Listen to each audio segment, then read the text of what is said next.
Sir હું કોઈ પણ બીજા પ્રશ્ન પૂછું અને બીજી કોઈ પણ વાત પર જાઉં એના પહેલા સૌથી પહેલો અને મુદ્દાના પ્રશ્ન પર આવી જઈશ. કયા વ્યક્તિઓ અહીંયા આવી અને નિઃશુલ્ક સેવા પ્રાપ્ત કરી શકે છે?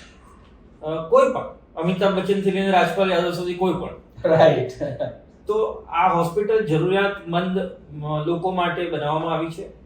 જરૂરિયાતમંદ લોકો અહીંયા આવીને એમને જે જરૂરની ટ્રીટમેન્ટ હોય, સારવાર હોય, એ બધી જ અહીંયા પૂરી પાડવામાં આવે છે અને નિઃશુલ્ક પૂરી પાડવામાં આવે છે. અને નિઃશુલ્ક પૂરી પાડવા સાથે એમાં ગુણવત્તા અને એનું પણ ધ્યાન રાખવામાં આવે છે. ક્યાં વાત છે. તો સર આ ફક્ત ગુજરાત અને ગુજરાતીઓ માટે છે, કારણ કે દક્ષિણ ગુજરાતમાં સ્થિત છે, તો શું ગુજરાતીઓ જ આવી શકે હોસ્પિટલમાં? કોઈ પણ આવી શકે, દુનિયાના કોઈ પણ ખૂણામાંથી આવી શકે. અરે દુનિયા નહીં, યુનિવર્સના કોઈ પણ ખૂણામાંથી કોઈ એલિયન્સને પણ આવવું હોય તો આવી શકે. શરત એટલી કે પોતાનો ઓળખપત્ર કે આઈડી પ્રૂફ સાથે આવે. રાઈટ. મતલબ વ્યક્તિ ક્યાંનો છે મહત્વનું નથી, અગર દર્દી છે તો હોસ્પિટલ એમના માટે તૈયાર છે.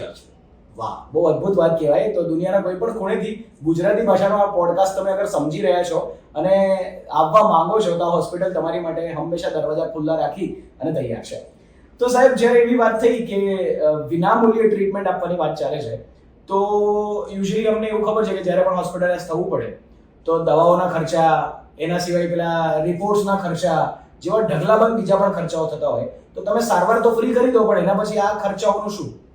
બધું જ અહીંયા ફ્રી થાય છે. અને બધાનો મતલબ સમજાવતા કે જ્યારે દર્દી હોસ્પિટલમાં આવે તો એને લોહીના રિપોર્ટની જરૂર પડે, સોનોગ્રાફીની જરૂર પડે, સીટી સ્કેન, એમઆરઆઈ જેવા હાઈલાઇટ રિપોર્ટ્સ કરાવવાની જરૂર પડે, ન્યુક્લિયર સ્કેન કરાવવાની જરૂર પડે, તો એ બધા રિપોર્ટ્સ પણ હોસ્પિટલ તરફથી ફ્રીમાં કરવામાં આવે છે. અને જો એ દર્દીને ઓપરેશનની જરૂરિયાત હોય તો ઓપરેશન દરમિયાન વપરાતા કન્ઝ્યુમેબલ સાધન અને ઘણી વખત હાડકાના ઓપરેશનમાં જે પ્લેટ સ્ક્રૂ ને વગેરે વપરાતું હોય છે, તો એ બધું જ અહીંયા હોસ્પિટલમાં નિઃશુલ્ક પૂરું પાડવામાં આવે છે. રાઈટ. સો જ્યારે પણ આપણા મગજમાં ચેરિટેબલ હોસ્પિટલ ની વાત આવે અથવા તો સેવાકીય પ્રવૃત્તિની વાત આવે તો સોસાયટીમાં અત્યારે જે ટ્રેન્ડ ચાલે છે એવી રીતે કે ભાઈ તમને આ સેવા ફ્રીમાં મળશે, પણ તમે જ્યારે એ સેવા લેવા જાઓ ત્યારે એની આજુબાજુની વસ્તુઓના ચાર્જ લેવામાં આવે તો ઘણી વખત પેલો કેવું થાય કે સોના કરતા ગળામણ મોંઘી થાય, ત્યાં તો પેલો ઘોડા કરતા ચાબુક વધારે મોંઘી થઈ જાય. પણ એવો કોઈ જ જાતના હિડન એક્સપેન્સીસ કે છુપા ખર્ચાઓ આ હોસ્પિટલમાં લેવામાં આવતા નથી કે થતા નથી. પેશન્ટ એક પણ પૈસા લીધા વગર હોસ્પિટલમાં આવે છે અને એક પણ પૈસો પેમેન્ટ કર્યા વગર હોસ્પિટલમાંથી ઘરે જાય છે.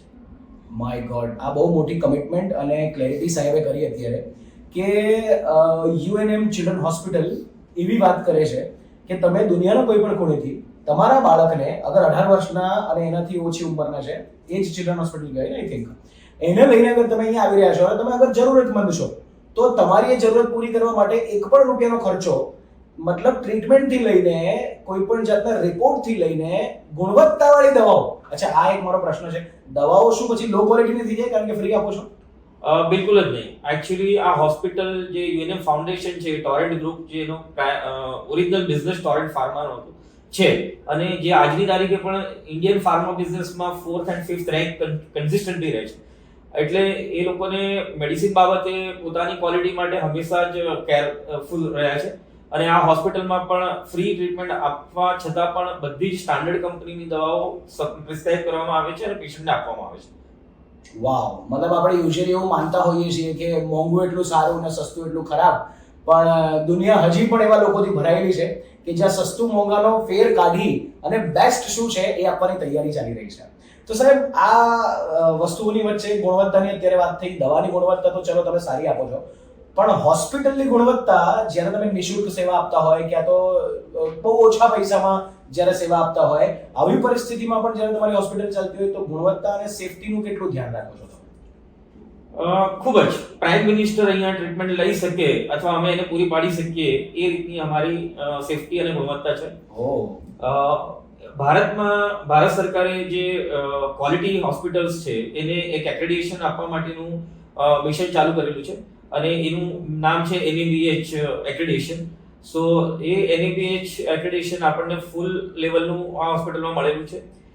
એટલે જ્યારે વાત આવે કે ભાઈ ફ્રી કરવામાં આવે છે તો વિશ્વાસનું શું, પણ તમે સારવાર લેવા માટે આ હોસ્પિટલ પર આંધળો વિશ્વાસ મૂકીને આવી શકો. અને ઇવન હું ત્યાં સુધી કહીશ કે ઘણી બધી હોસ્પિટલ કે જે પૈસા લઈને સારવાર આપે છે અથવા તો જે નાની મોટી હોસ્પિટલ્સ ઘણા બધા પેમેન્ટ લઈને અમુક સારવારો આપે છે, એ હોસ્પિટલ્સ કરતા પણ વધારે સારી અને ગુણવત્તાસભર અને સેફ સારવાર અહીંયા આપવામાં આવે છે.